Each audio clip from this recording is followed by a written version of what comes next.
Imagine being so broke you'd take any job, only to stumble into the wrong building and the arms of a tech mogul who'd rather code than cuddle. Lila Bennett was a dreamer drowning in debt until a mix-up landed her in Ethan Caldwell's world, a place of sleek suits and guarded hearts. What started as a fake romance to dodge his meddling grandma turned into a real fight for love, for trust, for a chance at something neither saw coming. From chaos to vows, this is a story of two souls who tripped into each other and rose stronger together.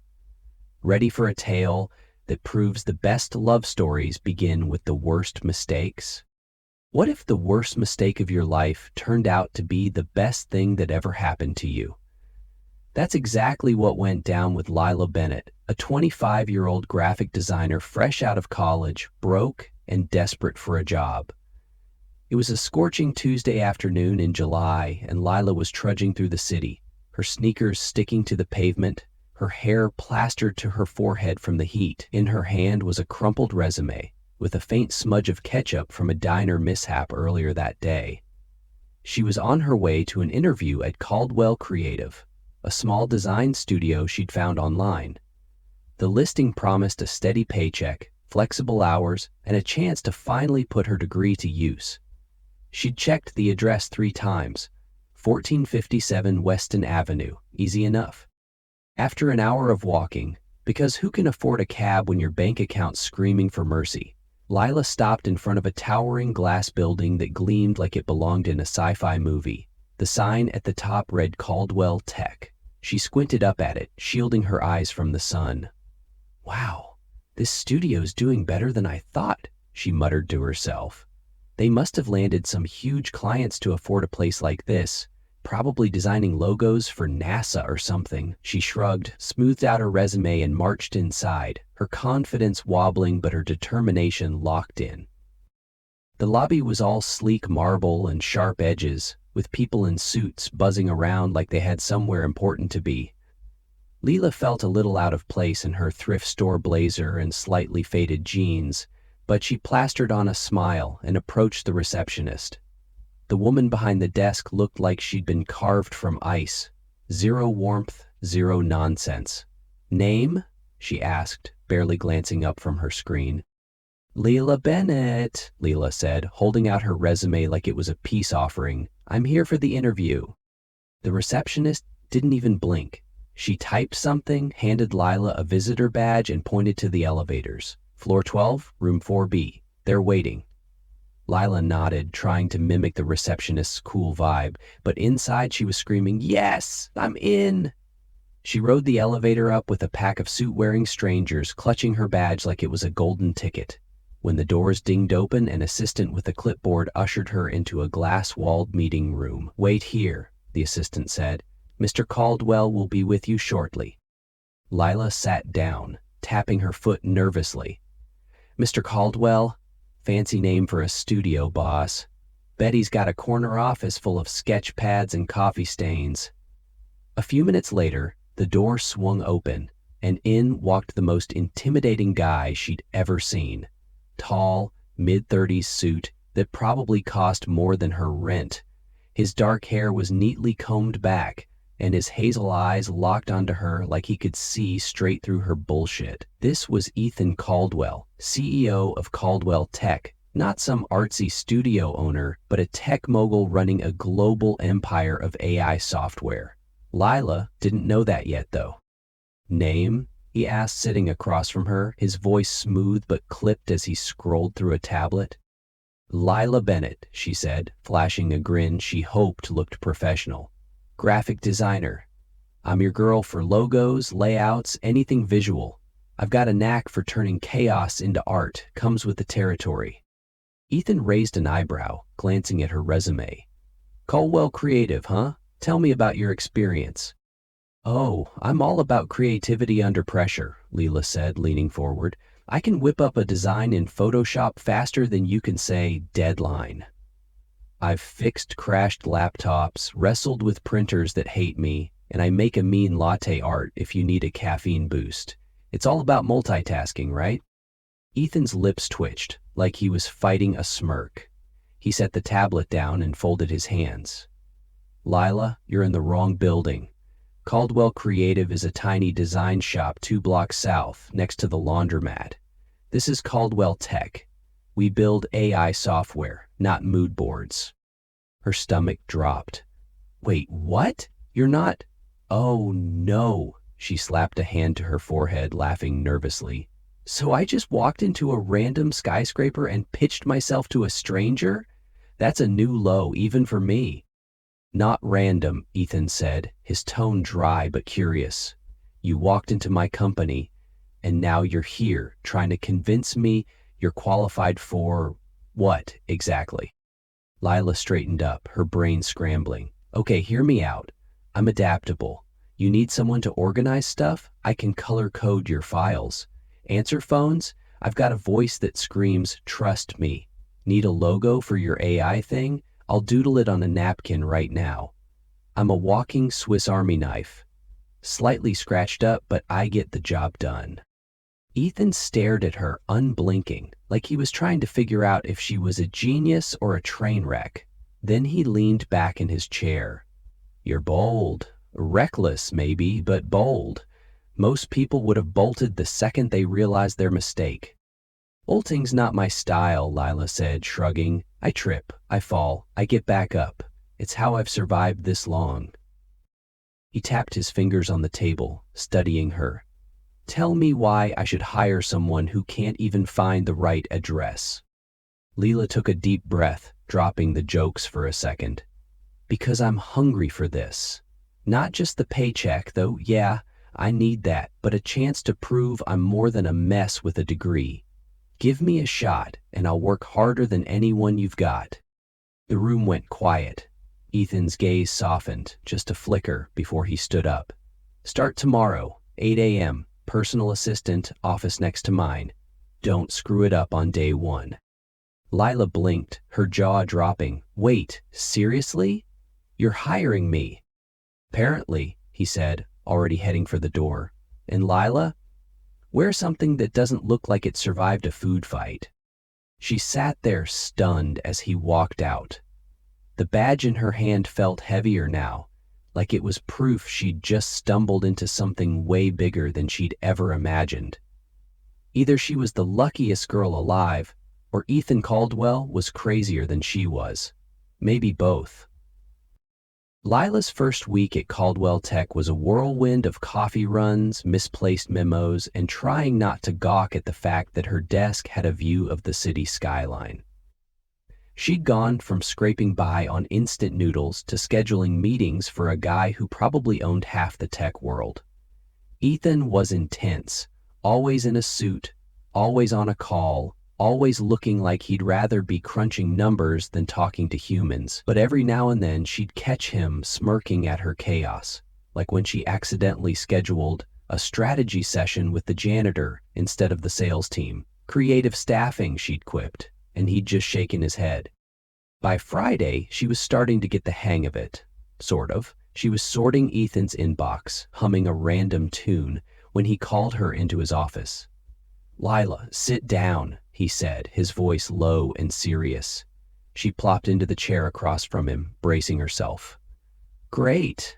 I'm fired. 5 days in, and I've already blown it. My grandmother's on a mission, Ethan started, rubbing his temples like he was fighting a headache. Margaret Caldwell. She's 78, sharper than a tack, and convinced I'm going to die alone if I don't get married soon. She's been setting me up on dates. Lawyers, doctors, a pianist last week who kept texting me sonnets. It's a nightmare. Lila grinned. Sonnets? That's kind of sweet. Did you write back in binary code? He ignored the jab. I need it to stop. That's where you come in. Me? She pointed at herself, eyebrows shooting up. What, you want me to sabotage the dates? Swap their numbers with a pizza delivery line? No, Ethan said, leaning forward. I want you to pretend to be my girlfriend, just for a while. If she thinks I'm taken, she'll back off. Lila stared at him, waiting for the punchline.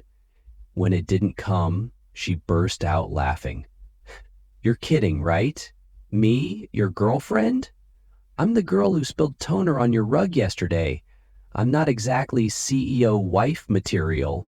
You're perfect for it, he said, deadpan. You're unpredictable. No one would suspect it's fake. Plus, you're already here driving me nuts. Might as well make it official. She crossed her arms, tilting her head. Okay, let's say I'm crazy enough to agree. What's in it for me? Because fooling a sweet old lady sounds like a one-way ticket to bad karma. Ethan didn't miss a beat. A bonus. Double your first month's pay, flexible hours, and I'll throw in job security for as long as this lasts. Deal? Lila chewed her lip, thinking it over. Double pay could clear her rent for months. Flexible hours meant more time for freelance gigs. And job security with a guy like Ethan? That was gold. Fine, she said, sticking out her hand. But if I'm your fake girlfriend, I get to make it fun. No boring, we met at a conference stuff. He shook her hand, his grip firm. Fine. Just don't overdo it. We need to sell this. That afternoon, they sat in his office, hammering out their story. Lila grabbed a notepad and started scribbling. Okay, how about this? We met at a tech fair downtown. You were checking out a drone demo. I tripped over a cable and dumped my coffee all over your shirt. Instant sparks. Ethan raised an eyebrow. Sparks? Over a stained shirt? Exactly, she said, grinning. It's quirky. Shows you've got a heart under that robot exterior. Then you tracked me down because you couldn't stop thinking about my clutch charm. I'd have sent it to dry cleaning and moved on, he said, but there was a glint in his eye. Let's keep it simple. We met at the coffee stand in the lobby. You offered me a napkin after I spilled my own drink. Less dramatic. Boring, but okay, Lila said, jotting it down. First date? Lunch at that sandwich place on 5th, he said. You talked too much. I listened too little. Accurate already, she teased. First kiss? He paused, caught off guard. Elevator. You tripped. I caught you. It just happened. Lila smirked. Romantic. I'm keeping that one. Oh, and you totally fell for me because I made you a logo in paint during a power outage. Proves I'm resourceful. Ethan actually chuckled. A rare sound, low and quiet. You're ridiculous, but it'll work. Margaret loves a good story. The next day, Lila showed up at Ethan's apartment for their first public appearance as a couple. It was a sleek penthouse with floor-to-ceiling windows and furniture so pristine it looked like no one lived there. She dropped her bag on the couch and whistled. This place is unreal. Where's the mess? The pizza boxes? The soul?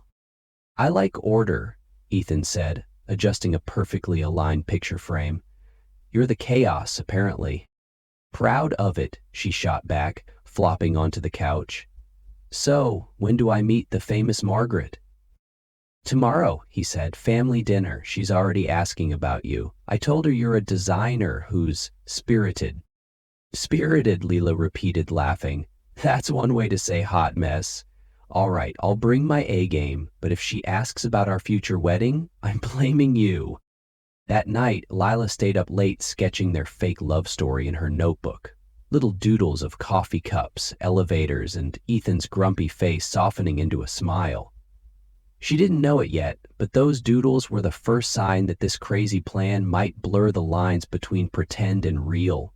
And Ethan, sitting in his too-quiet living room, couldn't shake the thought that hiring Lila might have been the least logical and most intriguing decision he'd ever made.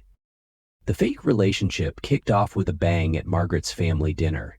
Lila showed up at Ethan's side, wearing a thrifted floral dress she'd jazzed up with a belt, her hair in a messy bun that somehow looked intentional. Margaret's house was all warm wood and vintage charm, the kind of place that smelled like cinnamon and old books.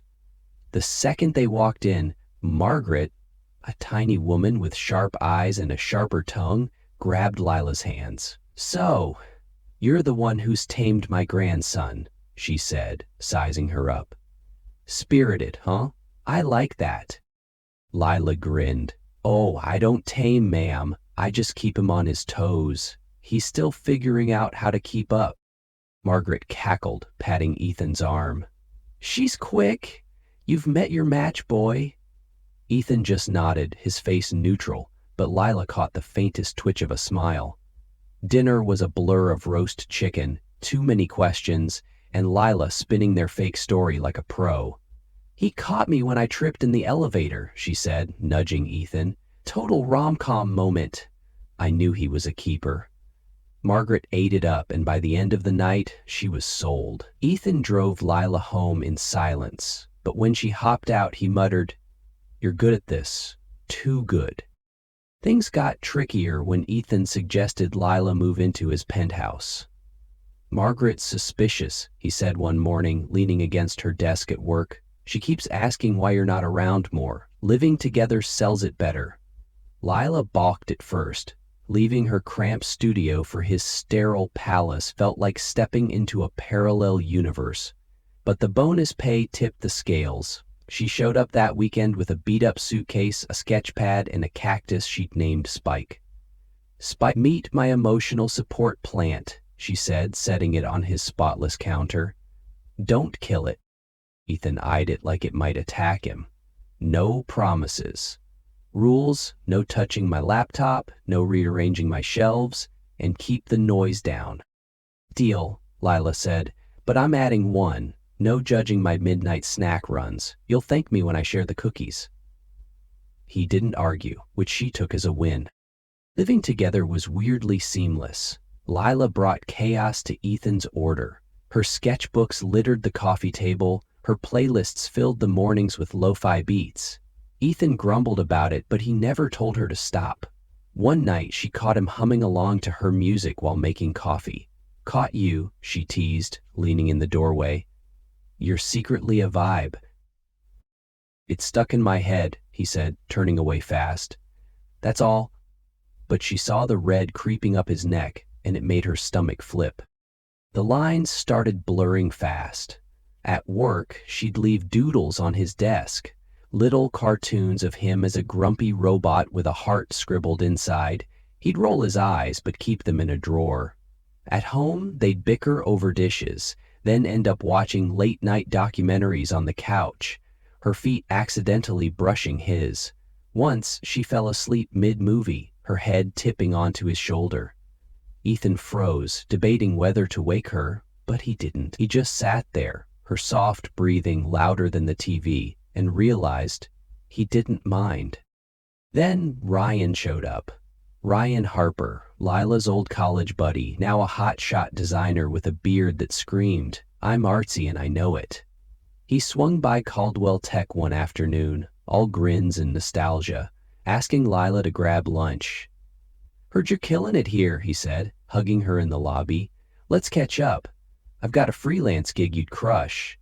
Lila lit up. Ryan had been her rock back when she was the broke kid with secondhand markers. "Hell yeah," she said, "I'm in."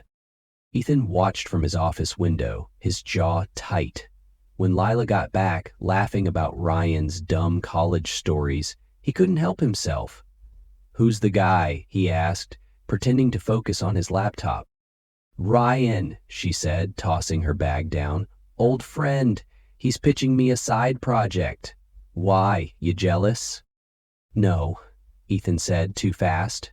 "Just curious." Lunch took a while. Lila smirked, leaning on his desk. "Relax, boss. He's not stealing me. Unless he's got a penthouse and a better coffee maker, you're still my top fake boyfriend." Ethan didn't laugh, and that stuck with her. The real test came at a company gala a week later. Ethan needed his girlfriend on his arm to impress some investors, so Lila dolled up in a borrowed black dress that hugged her curves just right. She walked in with him, cracking jokes to ease his nerves. "You look like you're about to debug a server," she whispered. "Smile, or they'll think I'm holding you hostage." He did, a real smile, and it threw her off. Halfway through, an investor asked how long you two been together. Ethan's hand slipped under the table, brushing hers. "Long enough," he said, his fingers lingering, Lila's breath hitched, but she played it cool. Yeah, he's stuck with me now, poor guy. Everyone laughed, but when the music started, Ethan pulled her to the dance floor. Part of the act, he muttered, his hand on her waist. They swayed, awkward at first, then closer. His cologne hit her, woodsy and warm, and her heart pounded louder than the band. You're not terrible at this, she said, looking up at him. You're surprised? He shot back, his voice softer than usual. A little, she admitted. You're usually all spreadsheets and stoicism. He held her gaze, his grip tightening just a fraction. Maybe you're rubbing off on me. The song ended, but neither of them moved right away. Lila's head was spinning, not from the champagne, but from the way Ethan was looking at her, like she wasn't just a prop in his plan anymore. Back at the penthouse, she flopped onto the couch, still in her dress. We nailed that, she said, kicking off her heels. Yeah, Ethan said, loosening his tie. We did. But he didn't sit down. He just stood there, watching her, and she wondered if he felt it too, the shift, the pull, the thing neither of them had signed up for. She didn't ask. Not yet. Things were humming along too smoothly, and Lila should have known it wouldn't last. She and Ethan had settled into a rhythm, fake couple by day, weirdly comfortable roommates by night. She'd tease him about his robot vibes, he'd grumble but make her coffee anyway, and somewhere along the way the pretending started feeling less like a job and more like something else. She'd catch herself smiling at his dry one-liners, or replaying that gala dance in her head when she couldn't sleep. It was dangerous territory, and she knew it. Ethan felt it too, even if he wouldn't admit it. He'd stopped locking his office drawer where he kept her doodles, and once, when she'd left a sticky note that said, "You're not that grumpy," he'd stuck it on his monitor instead of tossing it. But feelings? Ethan Caldwell didn't do feelings. He did logic, plans, control. So when that control started slipping, when he found himself wondering what Lila was up to with Ryan, or why her laugh stuck with him hours after she'd left the room, he panicked. It came to a head one rainy Thursday. Lila was sprawled on the penthouse couch, sketching a mock-up for Ryan's freelance gig, when Ethan walked in, still in his suit, his face tighter than usual. We need to talk, he said, dropping his keys on the counter with a clank. She sat up, tossing her pencil aside. Uh-oh, that's never good. Did I break your printer again? No, he said, pacing a little. Us. It's gone too far. Lila's stomach sank, but she kept her tone light. What, the fake girlfriend thing? I thought we were killing it. Margaret's obsessed with me. She sent me a scarf last week, hand knitted. It's not about Margaret, he snapped, then softened. It's about me. I can't do this anymore. She stood up, crossing her arms. Okay, back up. What's this? The act? The bonus? Me living here? Give me a hint, because I'm lost. He stopped pacing, facing her. All of it. The lines are blurring, Lila. I'm losing focus. At work, at home. This was supposed to be simple, and it's not. I need it to stop. Her chest tightened, but she forced a laugh. Wow, you're really breaking up with your fake girlfriend. That's a first. What's next, a fake divorce? I'm serious, he said, his voice low. You should go. Back to your place. We'll figure out the job stuff, but this, he gestured between them. It's done. Lila stared at him, waiting for him to crack a smile, to say he was kidding. He didn't. So, that's it, she said, quieter now. You're kicking me out because... What? I'm too good at pretending? Or because you're scared of something real sneaking in? I'm not scared, he said, too fast. I just don't want complications. This was a deal, not a... Not a what? She cut in, stepping closer. A relationship? Newsflash, Ethan, we've been in one. Fake or not. You don't share a couch, a laugh, a life with someone and call it nothing.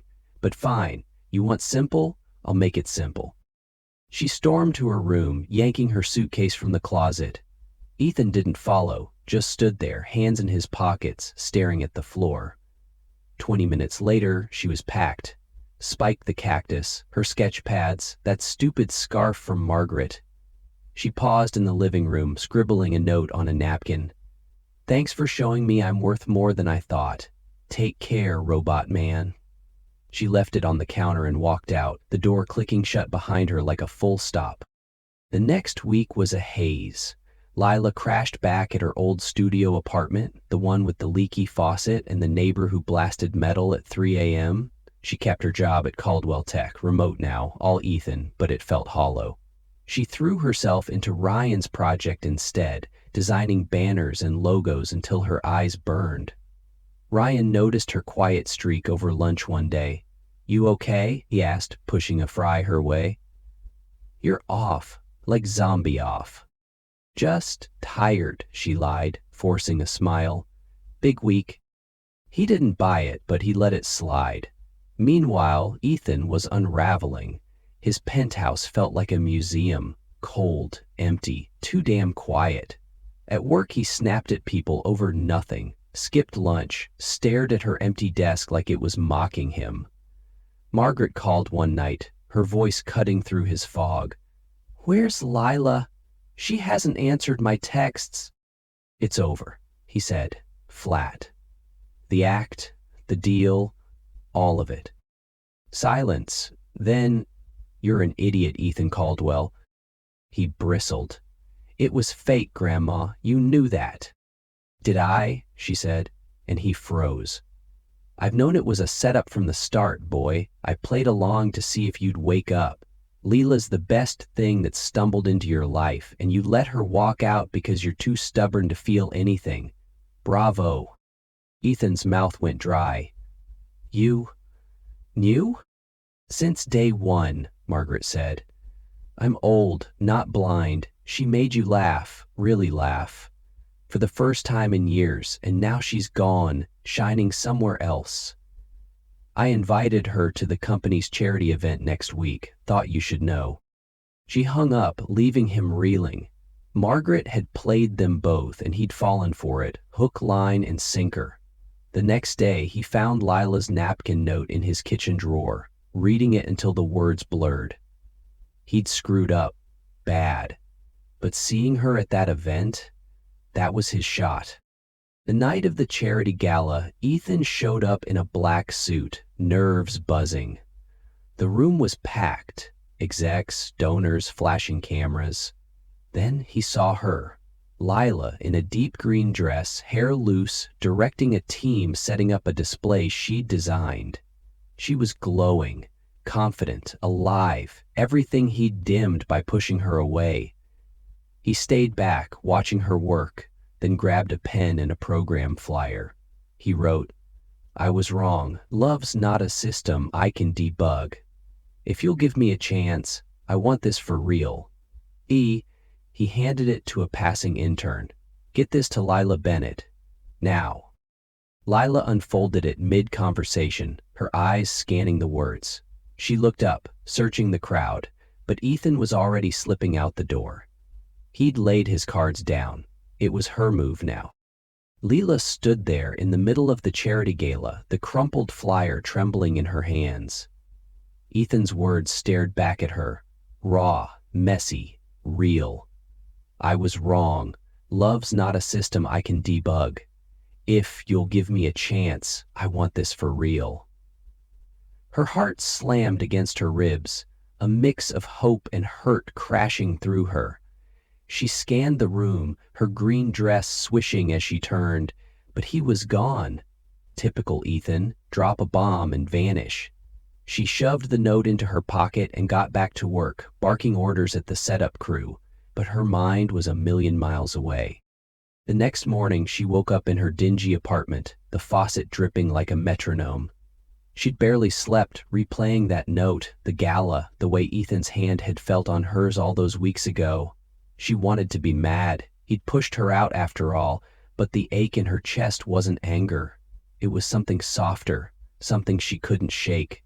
She grabbed her phone and texted Ryan. "Need a day off, brains fried.